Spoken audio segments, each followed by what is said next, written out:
Bismillahirrahmanirrahim. Assalamu alaikum, little boys and girls of class 6. This is your English class and I'm your English teacher. As you know, we have completed unit number 2, someone who understands. Now it's exercise. So before starting this exercise, open your books at page number 21. On page number 21, this is part number B. It says choose the correct option from the following. These are the answers, and each question have 4 answers. So you have to fill the bubble, okay, as I filled. This is the answer of this question. So the first one is, how did the farmer try to sell the pups? Its right answer is, he painted a signboard advertising them. Okay, this is the right one. Try to use pencil. Number 2, why did the farmer want to sell the puppies? So the right answer is, he was poor. Number 3, what did the boy want from the farmer? So the right answer is, he wanted to buy the puppy. And number 4, why did the farmer want to sell the puppies to rich people? So the right answer is, the farmer was poor. Number 5, how many rupees did the boy offer to have the look at the puppies? How many rupees did the boy offer to have the look at the puppies? The right answer is 39. Number 6, who comes out from the doghouse at the whistle of the farmer? So the right answer is Dolly with puppies. Number 7, which puppy does the boy want to get? The right answer is the smallest one. Number 8, who says? Someone who understands. So the right answer is the boy. Number 9, whose eyes were filled with tears? Tears आंसू को बोलते हैं, ठीक है। जब इंसान रोता है या बहुत ज़्यादा हंसता है तो उसके आंखों से जो पानी बहता है उसको tears बोलते हैं. So the right answer is farmers. And the last one, at what cost does the boy get the puppy? So its right answer is at no cost. Dear students, on page number 24, this is grammar part, and the title of this part is masculine and feminine nouns. As you know, noun is the name of a place, person, or thing. So in this page number 24, you have to fill the bubbles about masculine and feminine nouns. Okay, so first of all, you know what is masculine. So masculine nouns, words used for men, boys, and male animals like rooster, landlord. Okay, 24 page पे हमने grammar का एक part अभी पढ़ना है, और इसका title है masculine and feminine nouns. Noun तो आपको पता है कि किसी भी जगह चीज़ या शख्स के नाम को कहते हैं. चूँकि मैस्कुलिन जो है ये किसे कहते हैं, तो मैस्कुलिन नाउन्स ये ऐसे अल्फाज होते हैं जो आदमियों के लिए, मेल के लिए इस्तेमाल होता है, मेल के लिए, ठीक है. मैस्कुलिन मेल के लिए इस्तेमाल होता है. वर्ड्स यूज्ड फॉर मेन, आदमियों के लिए, लड़कों के लिए, या जानवरों में जो मेल होते हैं उसके लिए इस्तेमाल होते हैं, ठीक है. जिस तरह ये रूस्टर हो गया, तो रूस्टर जो है ये hen का मेल, ठीक है, उसको बोलते हैं रूस्टर.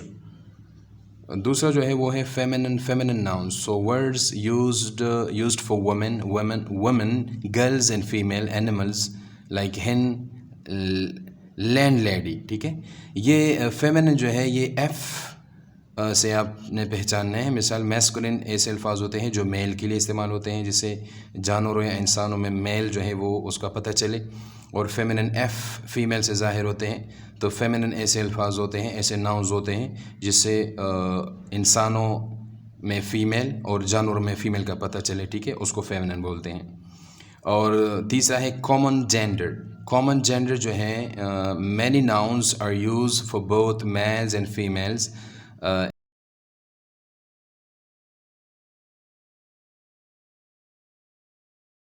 इस्तेमाल करते हैं, ठीक है।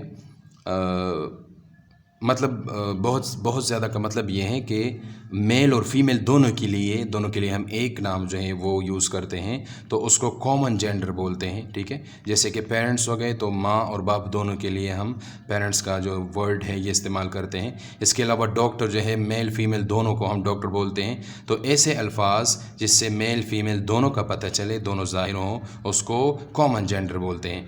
लास्ट नंबर है neutral gender. So neuter gender जो न्यूटर नाउन्स, ठीक है, इसको जेंडर भी आप बोल सकते हैं, neuter nouns. So words for things there are neither male nor female are called neuter nouns. For example ball, building, forest. Neuter nouns जो है वो होते हैं जिससे फीमेल और मेल का पता न चले कि मतलब एक चीज़ मेल है या फीमेल है, ठीक है। जिस तरह के बॉल हो गया या बिल्डिंग हो गया, ठीक।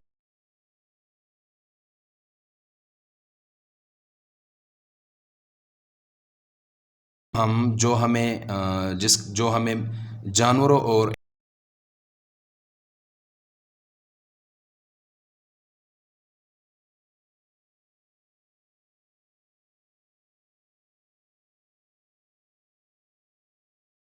जेंडर जो मेल फीमेल दोनों के लिए इस्तेमाल होते हैं, दोनों उससे ज़ाहिर हो, उसको कॉमन जेंडर बोलते हैं। और न्यूटर नाउन्स वो होते हैं जिसमें मेल और फीमेल का कोई पता न चले कि whether a thing is male और फीमेल।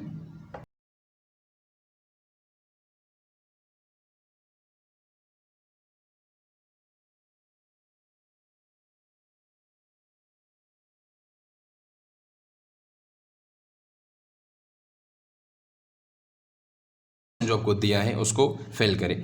तो कहते हैं कि question number 1, what is the masculine of niece. Niece जो है भाई या बहन की बेटी को बोलते हैं नीस, ठीक है। तो इसका मैस्कुलिन जो है वो है नेपियो। नेपियो भाई या बहन का जो बेटा होता है उसको बोलते हैं। Question number 2, what is the masculine of queen.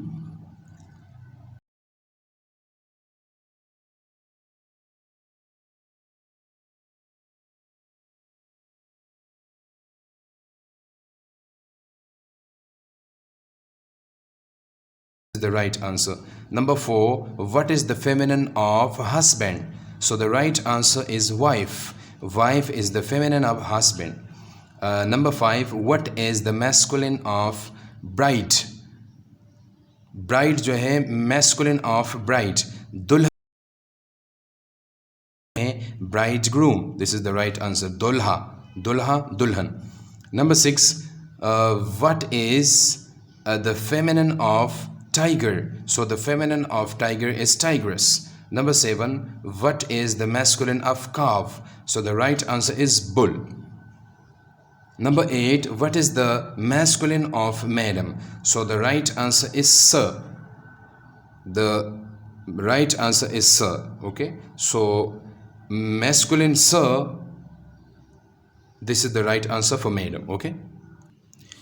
And number 9, what is the feminine of steward?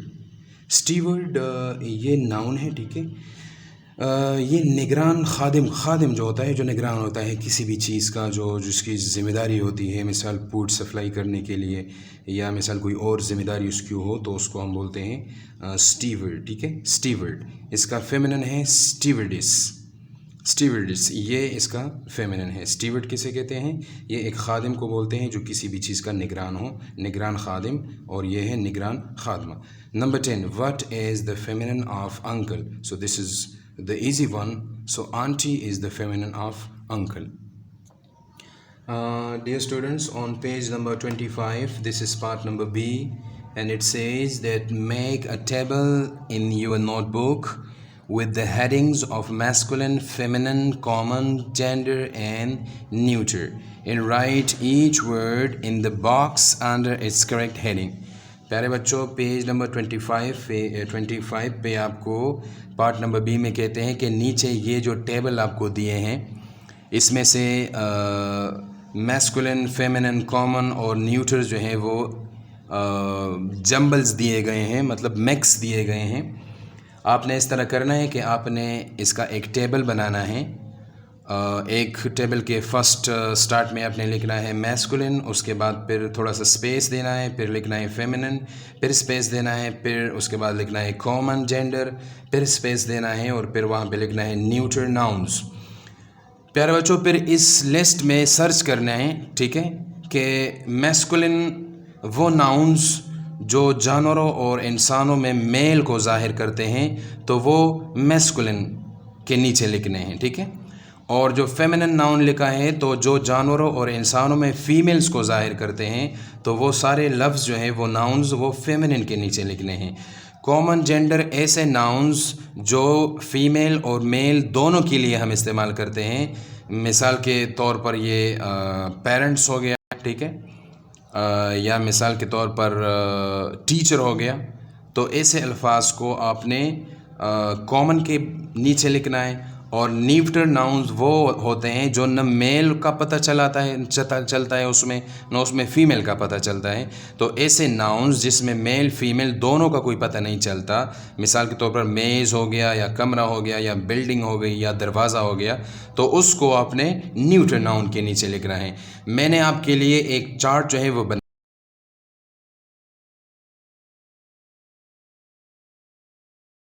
उसके बाद फिर आपने उस नोटबुक का एक तस्वीर बना के वो ग्रुप में शेयर करना है और उसके बाद मैंने चेक करना है, ठीक है। तो मैंने एक खाका आपके लिए बनाया है, आपको मैं पेश करता हूँ इस कैमरे में, ठीक है, यू कैन सी। लेकिन मैंने आपको आपके आसानी के लिए दो दो नाउन्स जो हैं वो लिखे हैं, ठीक है। तो बाकी आपने ख़ुद कर रहे हैं और ये जो मैंने किए हैं ये आपके आसानी के लिए मैंने किए हैं। Dear students, you can see this is your notebook page, okay. On the first line you have to write masculine, then this line, okay, and then feminine, then this you should draw this line with the help of a ruler, and then neuter, and then common, ठीक है। Masculine, feminine, उसके बाद जो है neutral nouns मैं भूल गया, लेकिन आप अगर आपने लिखा तो वो बहुत अच्छा होगा। और कॉमन जेंडर भी आप इसके साथ लिखें, मैंने नहीं लिखा, मैं भूल गया। तो मैंने लिखा है मैस्कुलिन के नीचे, देखें यहाँ पे मैंने लिखा है किंग, बॉय। वो जो मैंने चार्ट आपको दिखाया था पेज नंबर 25 पे, उसमें मैंने सर्च किए हैं तो दो मैंने लिखे हैं बॉय, किंग। ये दोनों मैस्कुलिन हैं, मेल को ज़ाहिर करते हैं। फेमिनिन हो गया मदर और गर्ल, तो मदर और गर्ल ये दोनों जो हैं फीमेल हैं, तो ये मैंने फीमेल के फेमिनिन के चार्ट में लिखा लाइन में, ठीक है। और न्यूटर मिसाल के तौर पर जो न मेल को जो न मेल का पता देता है न फीमेल का, तो वो मैंने इसके नीचे लिखा लैम्प और सन, ठीक है। ये ऐसी चीज़ें हैं जिसमें मैस्कुलिन फेमिनिन का पता नहीं चलता। और the last one is common gender, ठीक है, यू शुड राइट जेंडर।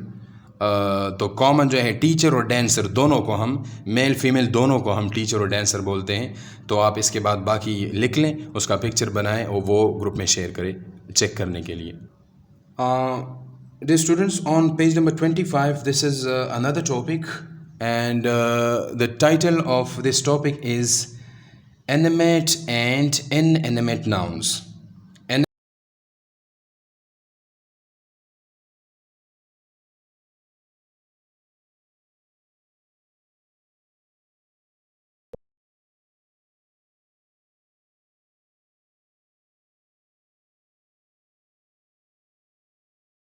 जो दूसरा टॉपिक है वो है एनिमेट एंड इनएनिमेट नाउन्स। सबसे पहले आपने ये जानना है कि एनिमेट हैं जो लोगों, जानवरों और ज़िंदा चीज़ों का हवाला देते हैं, ठीक है, उसको हम एनिमेट नाउन्स बोलते हैं। ऐसे नाउन्स जो ज़िंदा चीज़ों का हवाला देते हैं, उसमें इंसान भी आते हैं, उसमें जानवर भी आते हैं, उसमें पौधे भी आते हैं, ठीक है।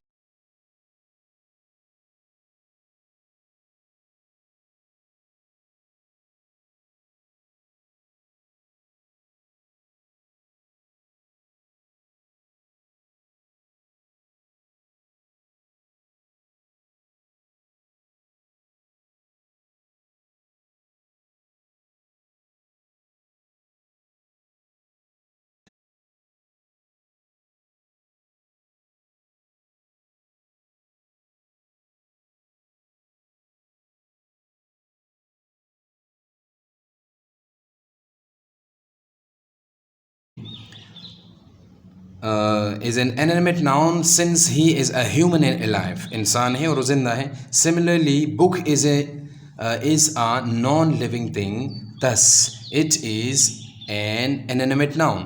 चूँकि किताब बेजान है तो उसको inanimate nouns कहते हैं. ठीक है. So, this is part number A.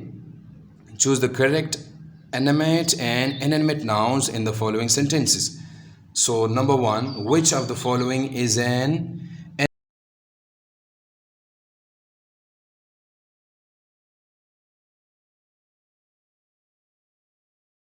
3. Number 2, which of the following is an inanimate noun? So inanimate noun बेजान, तो ये सारे जानदार हैं और लैम्प जो है ये बेजान है. Number 3, which of the following is not an animate noun? ठीक है, तो शिप जो है वो एनिमेट नाउन नहीं है, वो बेजान है, बाकी सारे जानदार है. The right answer is ship. Number 4, which of the following is not an inanimate noun? जो inanimate noun नहीं है, तो फिश जानदार है, वो inanimate noun नहीं है, तो this is the right answer. Number 5, which of the following is an inanimate noun?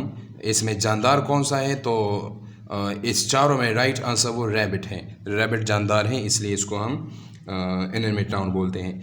Number 6, which of the following is an inanimate noun? इसमें बेजान कौन सा है? तो बाकी सारे 3 जानदार हैं, लेकिन ये लैम्प जो है ये बेजान है, इसलिए this is the right answer.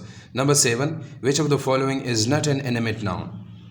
जानदार वो कौन सा चीज़ है जो जानदार जिंदा मतलब जानदार नहीं है?